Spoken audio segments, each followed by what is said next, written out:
Tomorrow night, it's Oscar night, and I want to talk now to Van Connor, who is a film critic. Just briefly about this. Van, you're very welcome to talkTV. How are you doing? All good, Peter. How you doing? Looking forward to the Oscars as always. I'm sure you are, and staying up quite late for them as well. What are your thoughts on this? What do you think the films to watch will be?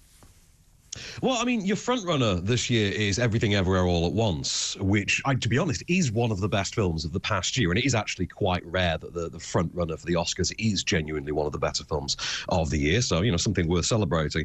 I'm interested to see if we get a repeat of what happened at the BAFTAs, where the one that took home the most in the win stakes was All Quiet on the Western Front. But it seemed like a very BAFTA pick at the time. It's something that hasn't really caught as much traction on the other side of the pond, and in the weeks since the BAFTAs, in the gap between the BAFTAs and the Oscars, we have had the Producers Guild Awards, Screen Actors Guild, Writers Guild, and it seems like Everything Everywhere All at Once genuinely is. And what about actors and actresses in terms of the people who you think will get the big gongs and their careers will take off even further than they will?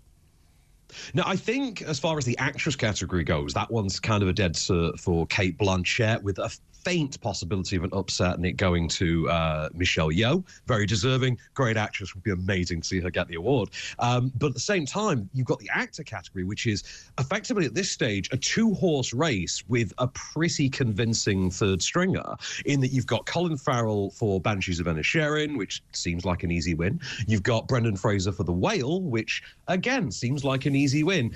But then there is this sort of a faint murmuring around Austin Butler and Elvis, and him winning the BAFTA for Best Actor a couple of weeks ago does seem to lean more towards that. So it is quite possible. You've also got the issue that the Oscars work on a preferential balloting system, which basically means that you rank your films rather than just pick the one you want to actually win. Yeah, it's interesting because the BAFTA winners, of course, were overwhelmingly white. Surely the Oscars can't get away with that after so much controversy in the past. Is that something you think will happen? Should it happen?